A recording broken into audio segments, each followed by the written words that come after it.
If you've studied with me for any length of time, you know that I have always said that three things that I try to get students to do. Number one is to think in shape instead of objects, and to think in value instead of color. And then if you do, and when you think in color, you have a plan rather than just pick and choose, pick and choose. And what I'm going to show you today is the fact that you would have a lot of value, different values in your painting is irrelevant unless they're put down in an order or a fashion in which they connect and draw your eye through the painting that you're making.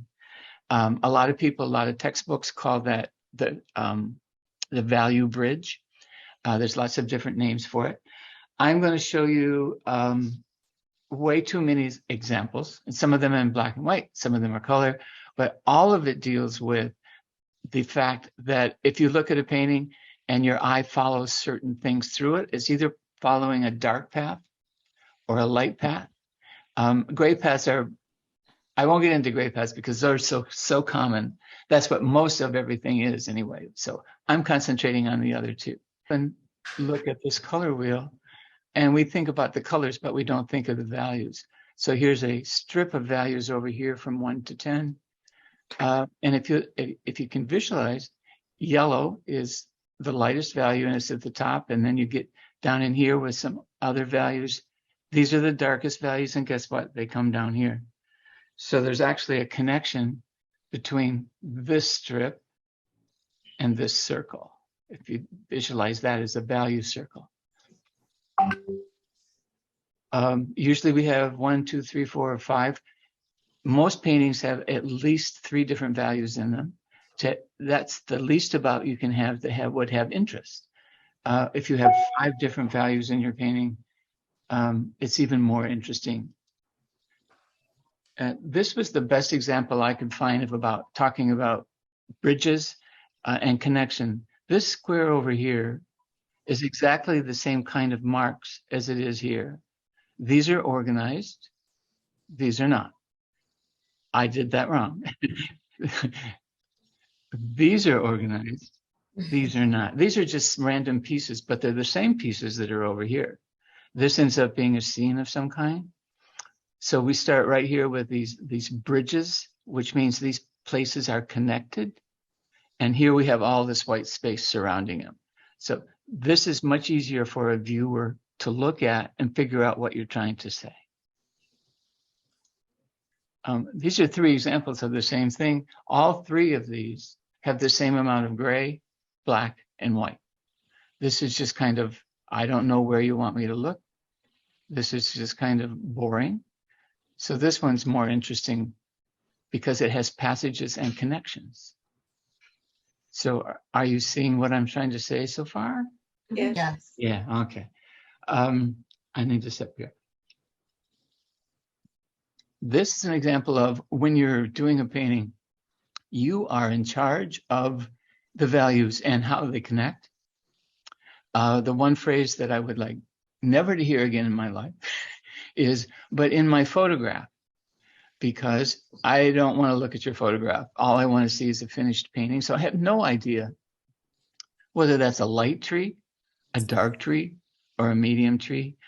You need to work on which one you think best tells the story that you're trying to tell. This is just an example of these are all the same images.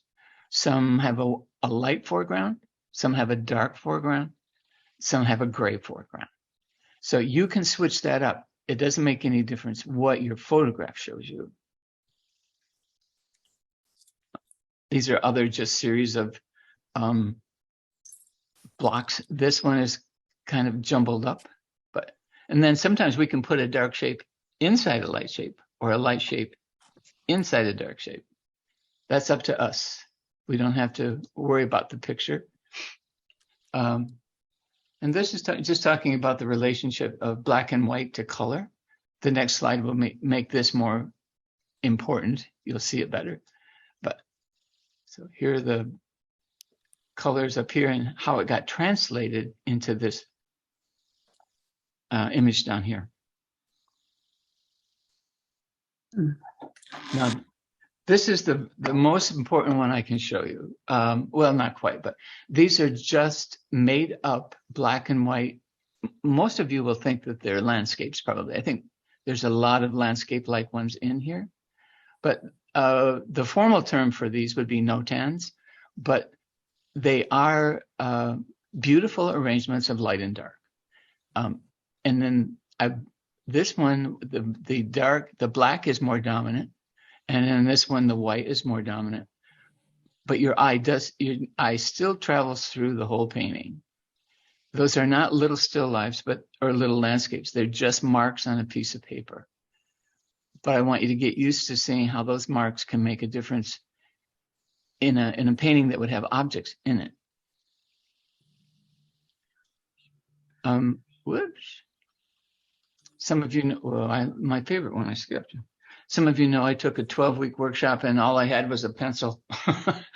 So I learned to do value studies, but we kept reinforcing the fact that if dark connections connect or light connections connect, rather than just being spotty on the page.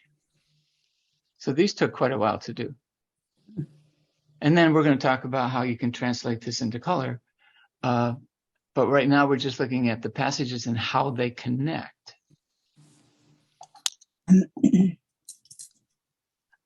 Sarah, I think this is yours, right? Sarah Donnelly, right?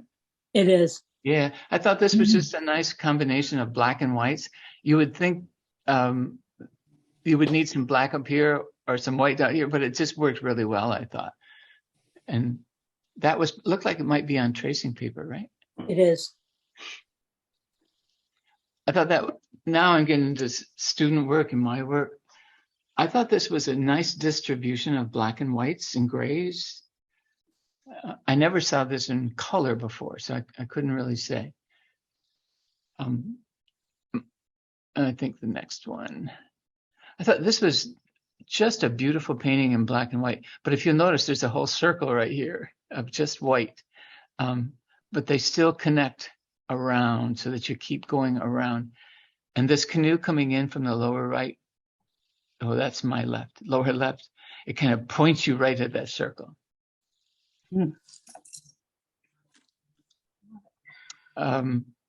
There is an app that's free you can put on your phone. It's called Adobe Capture, and it takes a picture of anything and just turns it into black and white like this. This is the inside of Jane Solomon's refrigerator. I put that in just to let you know there are apps that'll do this for you, but they're not foolproof. But I did want to see that. This goes back to the fact that these are the same two images. They worked with the same ones, but here the tree is dark, here the tree is light. But look at how they connect. These dark shapes connect here and they connect over to here, up and across. And here the same thing would be true with the light shapes. That's a value study I did for a painting quite a while ago. Well, this was my source, and this was my black and white. This is watercolor paper with Frisket on it, and then this was the final painting. Great, love it. This is a painting I did in black and white. I couldn't find the colored version of it, so I just, and the same there. This is from my drawing class. David, I recognize you're showing a mix of paintings and studies here. When you're doing your studies, are you doing these as thumbnails? Or are you doing them as larger scale? No, just thumbnails. Tiny, tiny, tiny. Probably even smaller than 3x5. But they took weeks to do. It was quite a structured class, not something I'm familiar with. I took it because I'm not a good drawer. And I'm still not, but I worked at it.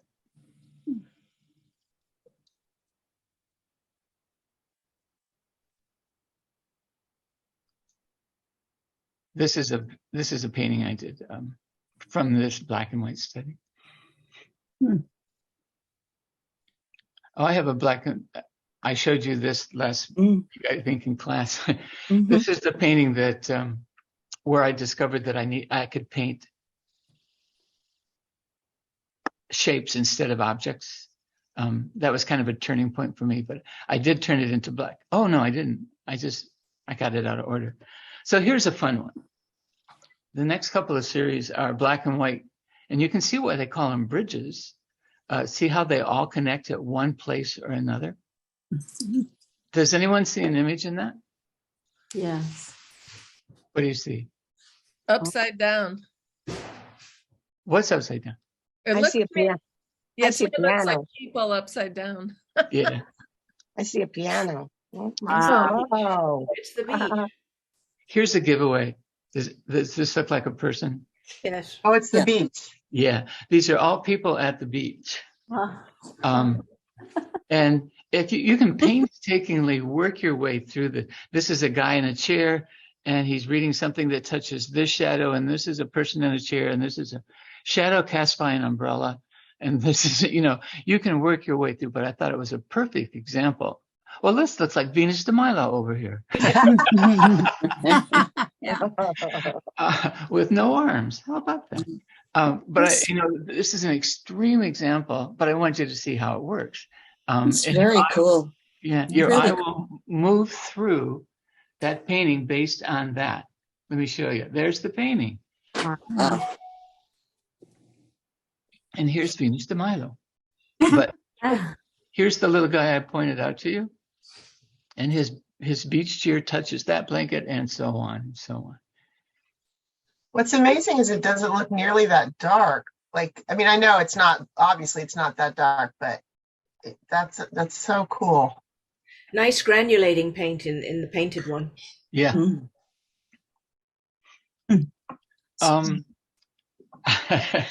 I put these in for fun to prove a point. And he guessed it is right side up. And he guesses to what? Oh, hey, look, we have a pumpkin down here.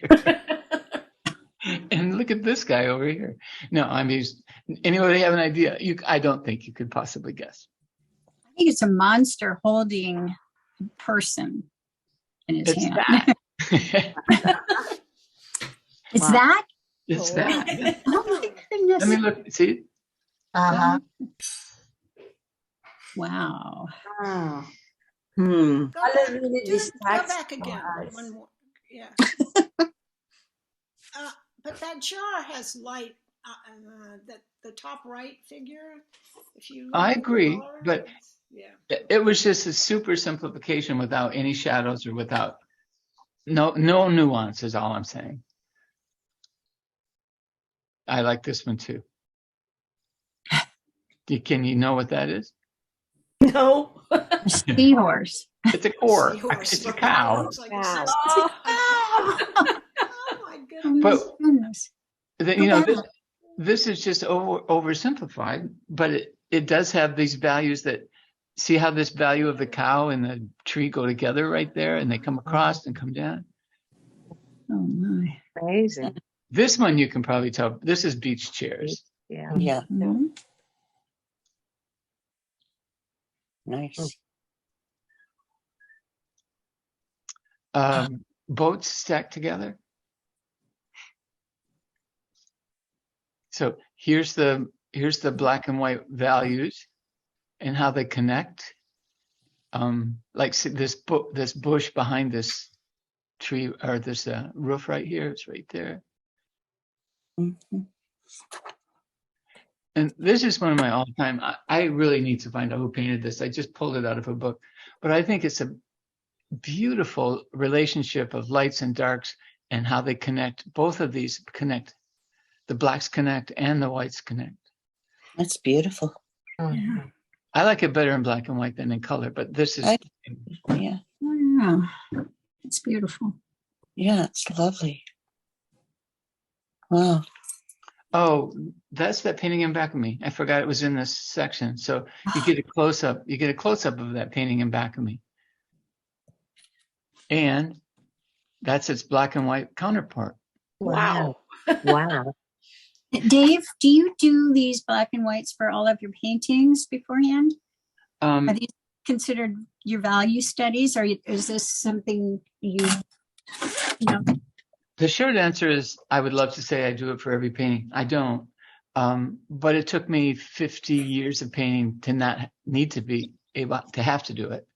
I've learned, it's a skill that I've learned that I can see this way now without doing it on paper. Oh, okay. So it's something to strive for. Mm. There was my little launcher. I don't know why these stick. Oh, whoops, boom, boom. That was my little launcher I showed you early on. And here's see, this time the path is all white and they connect. Mhm. I thought I took that out, but it's still there. I thought it was interesting that these white spots showed up like they do.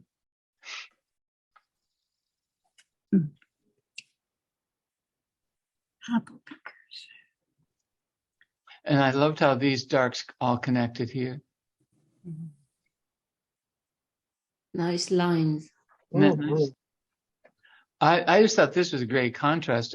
Your eye starts here and goes right up to that tree, and these branches bring you back around, and you go back over to here.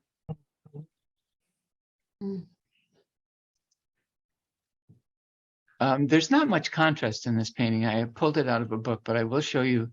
If you look at these light spots right here and this one up here, this is the black and white version of that. The next slide shows them together. So here's the first one I showed you, and here's the black and white version, and here's just the grayscale version. And here's a little thumbnail for this. I know there's a lot of these. This is not going to be a challenge, this part, but I saw it and I thought it was interesting. This was just making lines on a page, then filling in some at the top, some at the bottom, and randomly. And eventually, you just try to make a design out of this, not filling it all in at all, but make interesting design using just the sections to make them connect. Anne must have seen these before. Who's that? Anne. Oh, that's right. They Yeah. remind me of her meditations. Yeah. It's similar to that neurographic work that you do for your brain. I think that you draw lines. Yeah. What do they call it? Zentangle or something. And I want you to know this isn't just crazy. Franz Klein made a living out of making huge black and white paintings just with marks. David, He can planned them. He did plan them.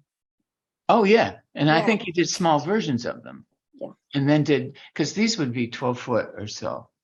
But just trying to have you visualize these marks on a page. Can I ask an obvious question? If it's black and white, let's say the black is all connecting, do we assume the white is as well in some way? Like It's a good idea, but it doesn't always happen. And the fact that they don't have to physically touch, they just have to be close. Okay, thanks. So here's your powers that we're getting to a challenge here. Here are your powers of observation. These are 1, 2, 3, 4, 5, 6, 7 different bridges, they're called. They're just made with pencil, and you will probably see subject matter in them, but I don't know if the author intended it or not, but I think you'll agree that they're pleasing. They almost always reminiscent of a landscape. So here are the 7 pictures I just showed you. I'm going to do these for you because this is the first part of our challenge.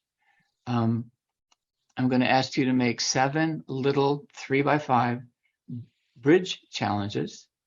And if you look at number 1, it says the black it doesn't say black, but it says touch the bottom twice and each side, but avoid the top. And if you don't have an image to look at, I think you would be surprised how different everyone's bridges are going to be. I'm going to do one for you. I'm going to do number 1 and number 2 for you because they're really easy. And then I'm going to ask you to do the rest. And then I have some other things coming up, but I think that's the last one. To remember all of those? No, could no, you- no. I'm gonna send it to you. Oh, thank you. Yes. And the document that I send you will also have 2 examples already done for you. So let me get out of screen sharing and go over to my other camera.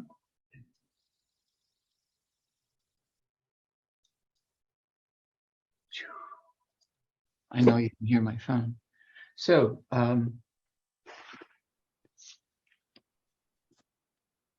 first of all, you do not have to use black and white.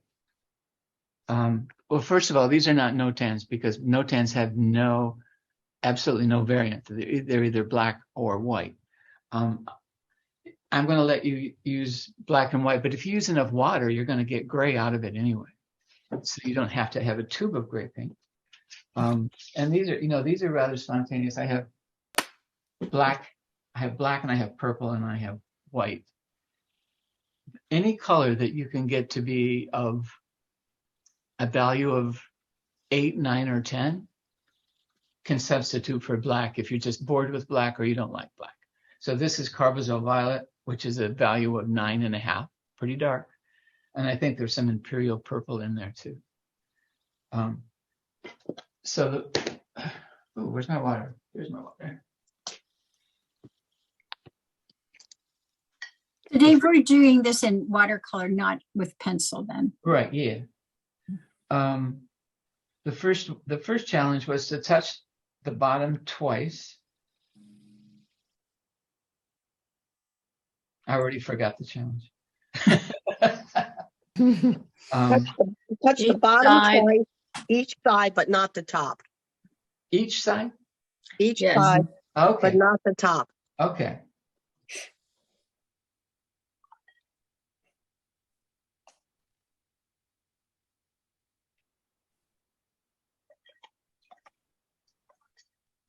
And, I think you can.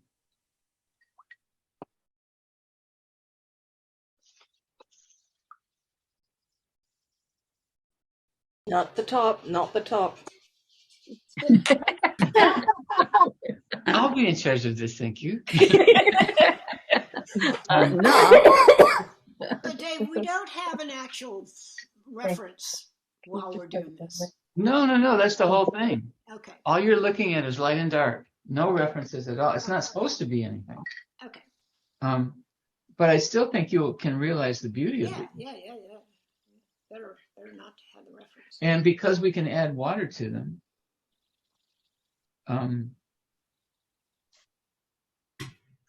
gee, I want to touch the top so very bad. I'm going to get pretty close. Challenge. You're challenging.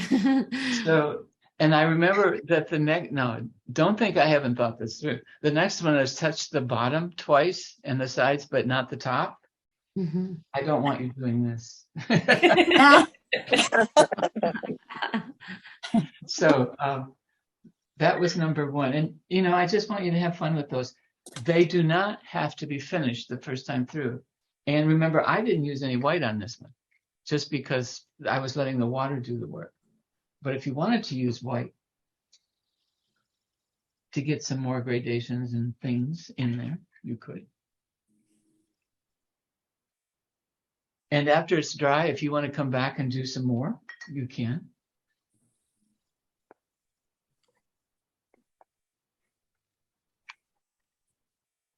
And these should be, I'm not requiring that they be small, but I didn't want to have you panic thinking you had to do huge ones of these. I think these are just fun to do.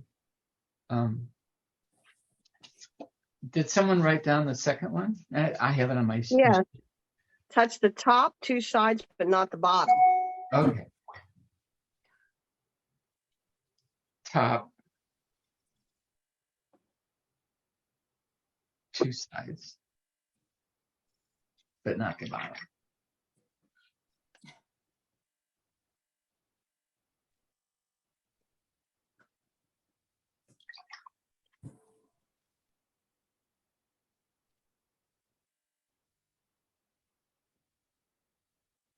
Dave, can we use any color we want? if you can get it to be a value of 8 or 9 or 10. Okay. I mean, you could even mix one to be 8 or 9 or 10. But you're using both the black and the purple, so we can Yeah, do yeah. that, right? Yeah, Okay. yeah. I can touch both sides, right? Yes. Yeah. Dave, did you mix the black out of 2 colors? Nah, I used I think it was Black. black. It had blue in it, I guess.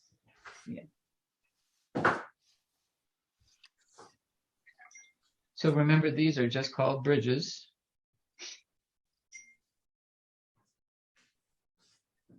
But Dave, how do you know a paint is a value of 8, 9, or 10?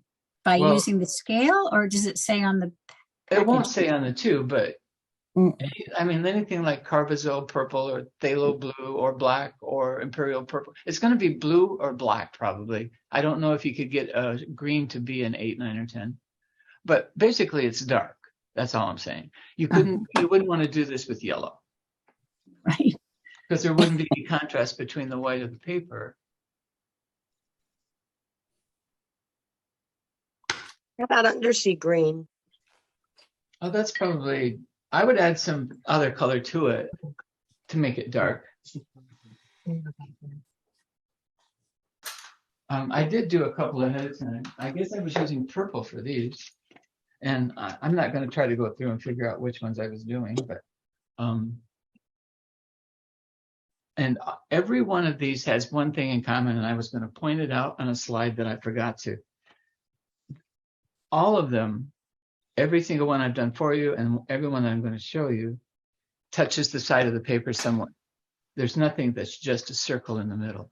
So I just laid these down beside each other accidentally and thought, you can get some really nice shapes out of these just by combining the two. I guess those are the only 3 I have. Oh, and this is one that I thought didn't hang together very well. So that means I should come back into it and see if I can make it better. I think this is kind of a lost cause, but my point was that you could come back if you wanted to make it more unified. Then, so there were 7 of those, right? Yeah. I'm going to send this to you. I should know, but what the next step was, in everyone I just showed you and everyone that we've seen, I think black was almost, or dark almost, was the predominant color. There was more of it. There was more dark than there was light. And so I was going to ask you to do 3 more of your choosing. And it's going to be easier if you do it on gray paper rather than on white paper, because we're just going to be adding white. So in the ones previous to this, the dark was the dominant. And in this one, I would like the white to be dominant. I'm not making up any, I'm not following a challenge at this point. I'm just doing it. Beautiful clouds. Yeah. And we just Storm grade, clouds. we just grade them up a little bit.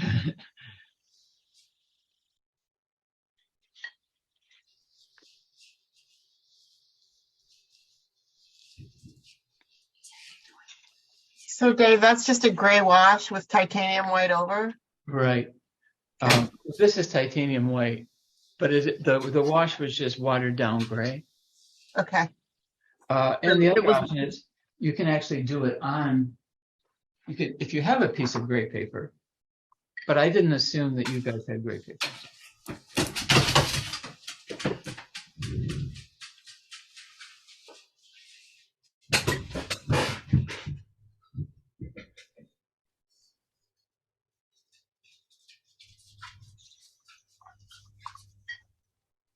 And all your time you're doing this, you're learning about paint and watercolor. So I'm sorry, Dave, on these 3, it's to do it on a gray background and have white be dominant as opposed to the dark, correct? Absolutely. Yep. Let me see if I can find that in writing someplace. Then I'm going to send it to you. The Weather Channel might be a good resource. For clouds? Storms. Yeah. Even these three, we don't have to worry about touching the sides or not. No, those three are just your whatever you want.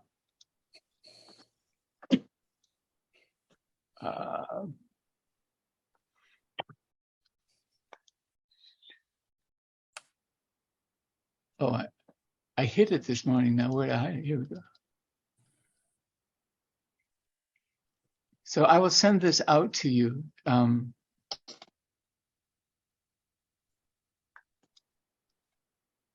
So this, can you see that? You're looking at that, right? Yes. Yeah. Yeah. So here's 1, 2, 3, 4, 5, 6, 7. And here's number 1 that I did for you, number 1. Here's number 2 that I did for you, number 2. Just to remind you, remember, there is more black in these than white. And then it says, this should be on down here, but it says, make 3 more value patterns of your own design. And this time, allow white to be the dominant value. Sometimes this is easier done in gray paper. Well, that's what I just showed you. So, and then what you can send me for next week's class.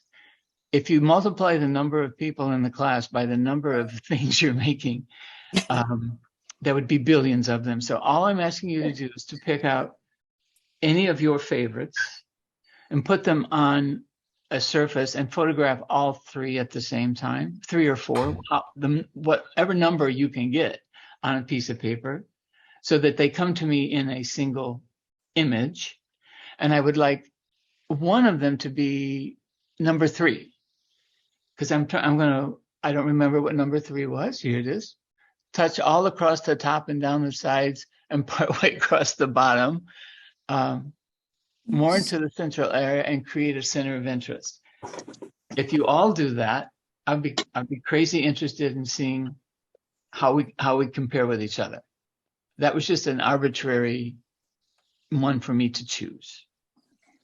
And then I said, this is stuff I've already told you. Sorry, the spelling on it doesn't say color, watercolor. It says color. Is that right? I don't know. Oh, a misspelling. Where? Mr. Watercolor. Yeah, right there. By design. So don't send it to that. It's mrwatercolor@gmail.com. And then these are 2 Facebook groups that I own or I created. You are more than welcome to join. The only people that can be in the Zoom room is people in this class or previous classes. And anyone interested in watercolor can join this group. All you have to do is go to Facebook, type in these words, and click on join. And then I have to click accept. And sometimes I can't do it on the same day, but I'll get there eventually. And if you get it, all we're trying to do is get you to look at value patterns through a painting. So the bottom line to this is after you get these made, you can start designing a painting of your own choosing, and just be really, really conscious of what the values are in your painting and if you can get them to connect or not. And be conscious whether they're white or dark, white or black. So do we need to revisit any of this? And you said too, after we do these, we can start working on our own project. Yeah, right. I mean, these are just, we basically, go ahead. I'm sorry. No, these are basically just an exercise to get you to think about connecting values. Of course. Because I think it's really important. And then at the bottom line is you can start doing a painting of your own, which doesn't follow any of these rules, but you're conscious of the darks and lights in your painting. Okay. Can we do free sketch and get it ready? Sure. And then, okay. being conscious of the light and dark, of course, which one Right. is going This question is probably a little too in the weeds, but you'd originally said 3x5. I noticed on the example you actually have squares on that previous page you were showing. But are the 3x5s? Do you want them landscape? Or does it matter if we turn them portrait? And really, the only reason I'm asking is because if we were looking at comparing them, specifically number 3, is that a question if you wanted the orientation to be similar? Yes, no, no, no, yes, no. Perfect, thank you. No, 3x5 is completely arbitrary. I would love them to be 8.5 by 11, 9 by 12. It's not going to happen. So 3x5 is the smallest. And that can be horizontal or vertical. Because they're not objects, they have no up or down or left or right. That's all. And I take your point well, that if we're comparing number 3, it would help if they were all the same, but that's asking too much on the first class. And that might be part of it, is seeing how people see it differently too. Right. And I'm afraid it would put you over the edge.